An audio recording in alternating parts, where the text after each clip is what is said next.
इस देश के बच्चे एक समान नहीं है। क्या ये देश अलग अलग बच्चों के लिए अलग अलग मानसिकता रखता है? एक सवाल अभी भी है, क्या एक शिक्षा मंत्री के इस्तीफा देने से क्या इस देश की शिक्षा व्यवस्था में कुछ बदलाव आएगा? बच्चे जंतर मंतर पर नीट 2026 यूजी की परीक्षा को लेकर धरना प्रदर्शन कर रहे थे, प्रोटेस्ट कर रहे थे। उन बच्चों को ढाल बना के राजनीतिक लोग अपनी रोटियां सेक रहे थे और बच्चों को आगे करके वो खुद राजनीतिक रोटियां सेक रहे थे और अपने विकास के लिए लड़ रहे थे। बच्चों को ढाल बनाना बहुत गलत है। और इस प्रोटेस्ट के बीच में बहुत सारे स्टेट में, बहुत सारे राज्य में अलग अलग समस्याएं हुई जिसपे कोई बात नहीं कर रहे हैं, जिसपे कोई चर्चा नहीं कर रहे हैं। मैं उस सारा चीजों को आज आपको इस वीडियो के इंफॉर्मेशन से बताऊंगा, तो पूरे वीडियो तक बने रहे। नमस्कार, मेरा नाम है अभियान सिंह। मैं ना कोई पत्रकार हूं, मैं एक शिक्षक हूं और एक युवा हूं। और एक शिक्षक होने के नाते मेरा एक सवाल है, नीट 2026 यूजी की परीक्षा पेपर को लीक होने के कारण बच्चे धरना प्रदर्शन कर रहे थे, बच्चे के साथ लोग धरना प्रदर्शन कर रहे थे। अलग अलग राज्य में अलग अलग जगह पे धरना प्रदर्शन किए गए। उसमें से जितने भी लोग थे, चाहे वो अलग अलग पार्टियों के हो और अलग अलग लोग हों, वो सारे मिलके एक साथ प्रदर्शन कर रहे थे। इसी बीच बहुत बड़ी खबर ये हुई, इसी बीच पंजाब में फार्मासिस्ट ऑफिसर्स के एग्जाम को लेकर पेपर लीक हो गया। वहां 13-13 लाख में पेपर्स बिके हैं, महज 13-13 लाख में पेपर्स बिके हैं।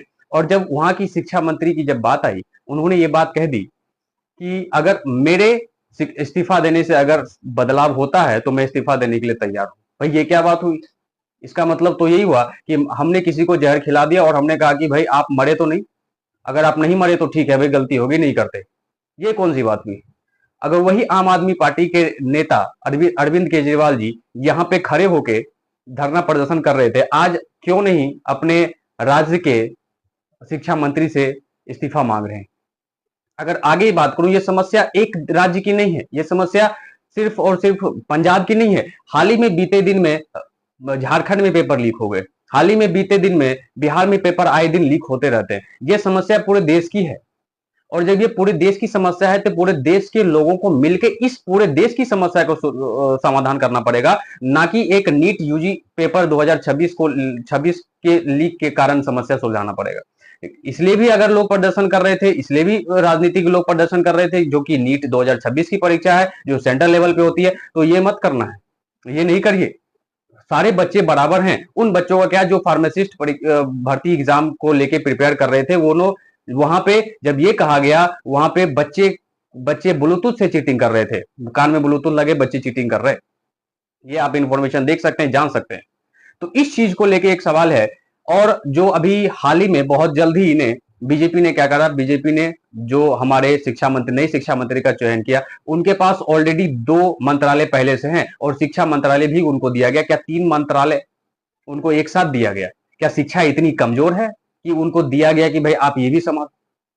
ये अगर मैं कर्नाटक की बात करूं, राहुल गांधी बीजेपी मोदी जी के घर तक जाके प्रोटेस्ट कर रहे थे, मोदी जी के आवास तक प्रोटेस्ट कर रहे थे। उनके कर्नाटक में प्री बोर्ड परीक्षा की पेपर 200-200 रुपए में टीचर्स ने बेची है, 200-200 रुपए में, महज 200-200 रुपए में टीचर्स ने बेची। ये अगर इस्तीफा मांगना है, आप मांगिए उनसे इस्तीफा। भाई कहां है राहुल जी? आप क्या राहुल गांधी अब इस्तीफा मांगेंगे? एक सवाल ये भी है। और ये आए दिन हर एक राज्य में होता जा रहा है। यहां तक कि उत्तराखंड में, उत्तराखंड यूनिवर्सिटी की अगर पेपर की बात करूं, वहां का भी पेपर लीक हो गया। ये एक समस्या नहीं, और एक शिक्षा मंत्री ने इस्तीफा दे दिया, क्या गारंटी है कि नीट 2027 की परीक्षा लीक नहीं होगी? क्या सिस्टम में कोई सुधार हुआ? एनटीए ने 47 कर्मियों को बाहर कर दिया। अगली बार क्या गारंटी है कि अगली बार ये नहीं होगा, अगली बार बच्चों को परेशानी नहीं होनी पड़ेगी? 2-2 बार नीट यूजी की परीक्षा हुई, 2-2 बार। और बच्चे के ऊपर जो मेंटल प्रेशर होता है वो कोई नहीं समझ रहा। भाई अगर आप बच्चे की तरफ से लड़ रहे हैं तो बिल्कुल इस वीडियो को देखिए, अगर आप बच्चे की तरफ से नहीं है तो इस वीडियो को प्लीज मत देखिए, क्योंकि बच्चों के लिए आज ये वीडियो बन रहा है। क्योंकि मैं एक शिक्षक हूं, मैं बता सकता हूं कि बच्चों के ऊपर कितना प्रेशर होता है, एक एग्जाम को लेकर दूसरे दूसरे एग्जाम तक जाना, किस तरीके से क्या होगा नहीं होगा, ये बच्चे जानते हैं और वो टीचर जानते हैं जो उनकी तैयारी करवा रहे हैं। मेरी बातें बहुत लोगों को बुरी लगेगी, कोई बात नहीं, बहुत अच्छी बात। दवाई और सच्चाई बुरी ही लगती है, सब कुछ एक साथ अच्छा नहीं हो सकता। तो अगर बच्चों के साथ आप खड़े हैं तो आप जरूर से इस वीडियो को देखिए। क्या इस तरीके से इस देश की शिक्षा व्यवस्था में कोई बदलाव आएगा? मुझे तो नहीं लगता बदलाव आएगा। अगर आपको लगता है, मैं एक शिक्षक होने के नाते पूछ रहा हूं, अगर आपको बदलाव लगता है तो आप इस चीज पे एक बार बात करें।